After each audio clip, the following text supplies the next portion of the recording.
Hello everyone, my name is Tamamo. On this channel, I will be introducing Japanese culture with a focus on its history and popular sightseeing destinations. Since I was born and raised in Japan, my English may not be perfect. I kindly ask for your understanding. So without further ado, today I would like to introduce a shrine that many visitors to Japan are eager to see. It is called Fushimi Inari Shrine, a famous Shinto shrine. But before that, let us take a moment to consider what a genre. To put it simply, a Shinto shrine can be thought of as the home of the gods. You might find it easier to picture if you think of it as the Japanese counterpart to a church. However, in Japan, people do not worship only a single god. There is a belief in Japan that gods, or divine spirits, dwell in all things from natural features such as the sea, rivers and mountains, to man-made objects like saws and even sewing needles. This belief also explains practices such as offering prayers for automobiles or presenting rice cakes as offerings. So then, which deity is enshrined at Fushimi Inari Shrine in Kyoto?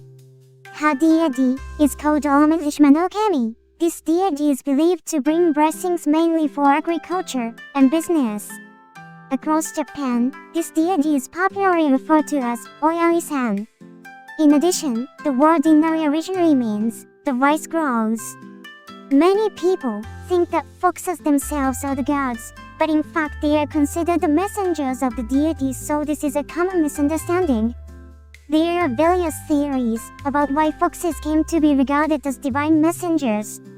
Among them, two well-known explanations are that the fox's tail resembles the tip of a rice plant, and that foxes catch the mice, which damage rice fields. Now, Kyoto's Fushimi Inari is regarded as the head shrine among all the Inari shrines. Another reason for its great popularity, in addition to being the head Inari shrine, is the famous Senben Torii, or thousands of torii gates. A torii is used as a gate that separates the world where the deities reside from the human world. Also, the term Senben does not literally mean 1,000 torii gates, rather, it simply means a great many. In reality, the number of torii gates is said to be around 800, but even so, countless visitors come to see their breathtaking appearance. The reason there are so many torii gates is that in the past, many people dedicated them as offerings after their wishes were fulfilled. The dedication of torii gates varies. Some are offered by individuals, while others are donated by companies. The cost of dedicating a single torii gate starts at around $2,030 and can go up to as much as $12,793. On the back of each torii gate, the name of the person or organization who dedicated it is written, making it enjoyable to see who contributed each one. Now, as I mentioned earlier, this is a place where people pray for prosperity in business and good harvests, but there are also a few important things to keep in mind when visiting. First of all, please remember that you are visiting the home of the gods, so come with respect. Next, please make your prayer before freely walking around the grounds. Coming only for sightseeing without offering a prayer is considered disrespectful. Lastly, please follow the rules in areas where photography is prohibited if you are unsure it is safest not to take photos. In fact, there are also other rules, such as purifying your hands and mouth with water before praying, and avoiding walking through the center of the torii gate. That said, it would be too strict to expect perfection, so as long as you observe the 3 points mentioned earlier along with general manners, that will be sufficient. Above all, please do not litter, sit on stone monuments, or write graffiti. If you are punished by the gods for such actions, I'm afraid I can't help you. After your visit to the shrine, you can explore freely, but for anyone who feels a bit lost, here are some spots I recommend. One of the standard places to check out is the Shumis Hall, the shrine offers, where different services are offered. The Shumis Hall is easy to recognize, as shrine maidens Maiko and priests are stationed there.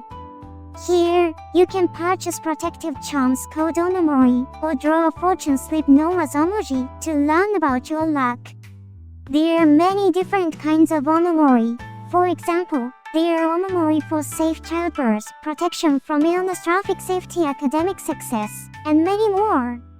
They are generally available for around $7 each. If you wish to know your fortune, it is a good idea to draw an emoji. To draw an emoji, you first use a wooden box marked with the characters for emoji, which is usually placed near the shrine office.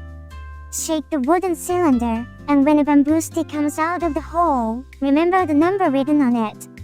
Tell the number you received to the staff at the shrine office, pay the fee, and you will be given a paper slip with your fortune written on it. Since the results are written entirely in old-style Japanese expressions, it may be difficult to fully understand them even with a translation app or camera. However, at Fushimi Inari, the emoji are designed so that in the end, your fortune always turns out to be good. The emoji tells you what to do so that your luck will improve. You can take it home and ask someone who understands Japanese to explain it, but even if you don't, many people simply keep it as a lucky charm or a nice souvenir.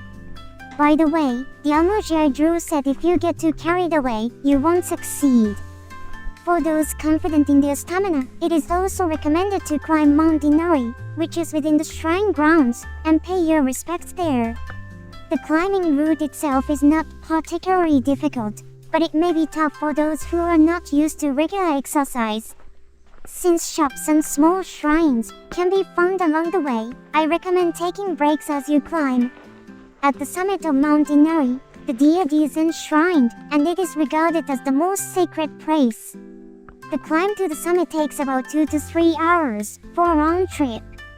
At the shrine on the summit, for a fee you can dedicate a small wooden tree called a sage tree, on which you write your wish. Unlike the large and expensive tree gates such as those in the Sendan tree, these are much more affordable, costing around $17. You can do the same thing at the shrine office, at the base of the mountain, so if you are not confident about the hike, I suggest choosing that instead. Another interesting spot is something called the omogeshi, or heavy light stone.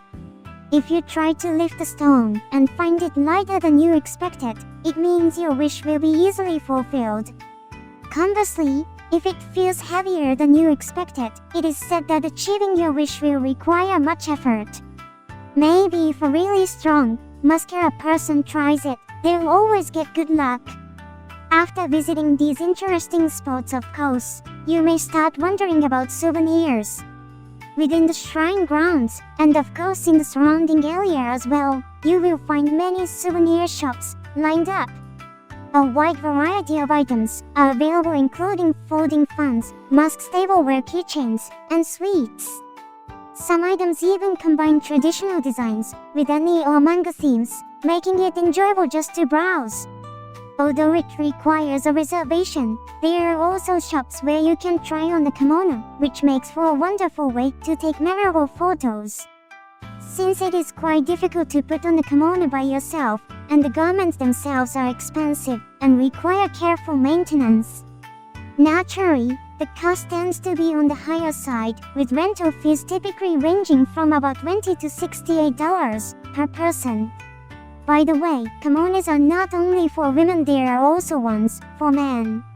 It can also be a wonderful experience for couples or partners to wear kimono together. Next, when it comes to food, I suppose we cannot leave out inarizashi. Inarizashi is a type of sushi made with aged fried tofu pouches, which are said to be the favorite food of foxes, the messengers of the deity. Inarizashi is so common that it is sold in many Japanese supermarkets and sushi restaurants. However, outside of Japan, it is a type of sushi that you do not often come across. If possible, I highly recommend trying inarizashi at an Inari Shrine, where it has a special connection to its origins. Since inarizashi does not contain raw ingredients, it is easy to enjoy even for those who dislike fish. It also does not contain wasabi, so even children who dislike its distinctive spices can enjoy it. Its flavor comes from sweetly simmered aged fried tofu filled with wingate rice, making it one of the most universally liked types of sushi. Although not widely known, inarizashi is also nutritious, making it valuable from a health perspective as well. Such inarizashi can be found at most restaurants around Fushimi Inari Shrine. For the record, I really like inarizashi, so I eat it often. So, how did you find it? I'll be happy if I manage to give you even a small sense of what makes Fushimi Inari so special. I also plan to make more videos about Japanese culture in the future. If there is anything about Japan you are curious about or would like me to explain, I would greatly appreciate it if you could let me know in the comments. Alright, since you stayed with me until the end of the video, let's draw an emoji for you. Great blessing, this is the very best time to accomplish something. Wishing you all even greater success in everything you do. Thank you so much for watching, and see you again next time.